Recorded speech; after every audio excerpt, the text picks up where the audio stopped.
เพื่อเป็นสิริมงคลเมื่อสุขสุขคนเด้อเอาชนะขอเฮียนเชิญแล้วเด้อทางเจ้าภาพทั้งสองฝ่ายเนาะเพื่อมาบวนสื่อน้องลูกน้ำลานมื้อนี้เตรียมกล่องเตรียมมือถือถ่ายไว้ในเด้อเพราะว่าเขาทั้งสองกับเธอหนึ่งมีเถือเดียวโมเมนต์ที่ชีวิตเสมอให้พี่น้องเขาพี่น้องกันด้วยกันพอย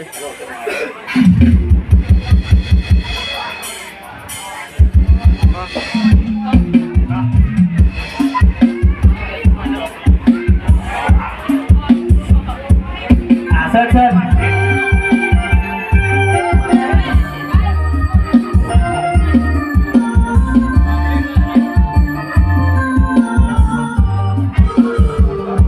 เพื่อนท่านทั้งสองไม้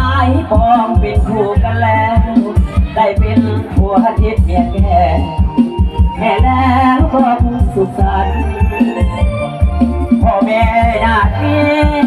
รักนี้ก็เดิมเสริมสร้าง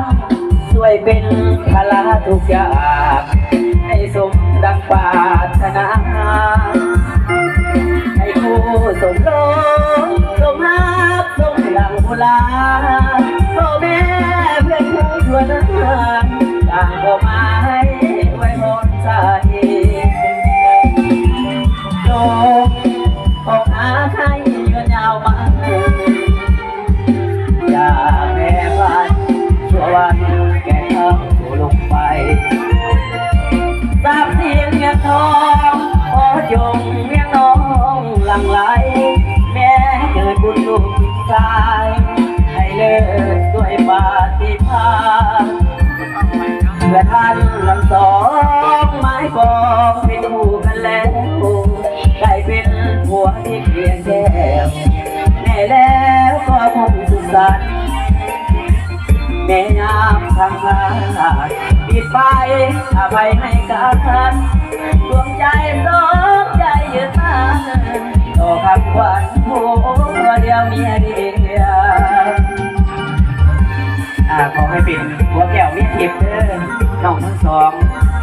ขอให้สร้างลูกปุ๊กขึ้นทั้งสองเด้อลำรวยลำรวยมีลูกเต็มบ้านมีหลานเต็มเรือนเงินทองไหลมาเทมา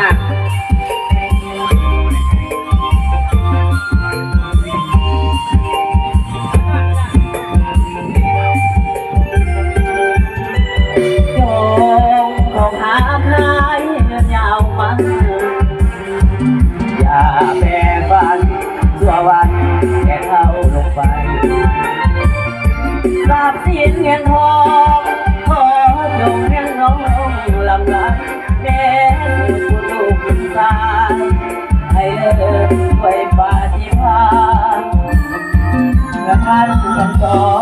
งสมปองเป็นคู่กันแล้วได้เป็นผัวที่เมียแก้วแน่แล้วก็คงสุขสันต์แม่ยามทำงานที่ไปอะไรไม่กันดวงใจสองใจยืนมาต่อกับวันผัวเดียวเมียเดียว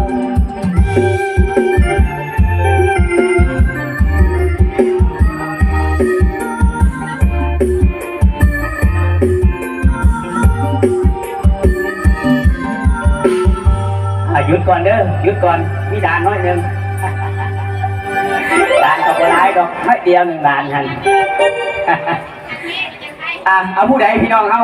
หอมแก้มเจ้าสาวเอาเจ้าบ่าวหรือเจ้าสาวสักวัน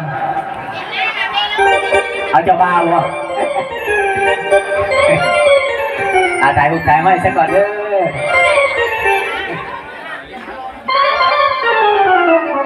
อเพราะว่าเธอหนึ่งก็มีเธอเดียวพี่น้องเอา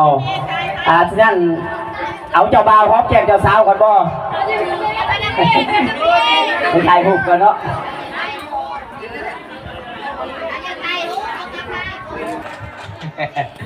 สองหอมเนี่ยมาขึ้นดิเอาไม้ท่านเห็นนั่นโคตรโซ่ก็เห็นเอาสามเรียบร้อยหอมใหม่หอมแล้วหอมอีกว่าหอมมาขึ้นนี่พอเท้าไม่เท้าพอท่านเห็น เอาเจ้าสาวได้บ่เด้ออ่ะให้ได้ลูกหลาย เดี๋ยวบ้านหลานเต็มเพื่อน1 2 ดูก่อนวันนี้วันเบี้ยหัวผัวเห็นได้ป่ะนี่หน่อยพ่อ 2 ครึ่งอย่าเผา เอา3ขอบคุณขอบใจหลายๆเด้อน้ำพี่น้ำน้องถ่ายบ่ทัน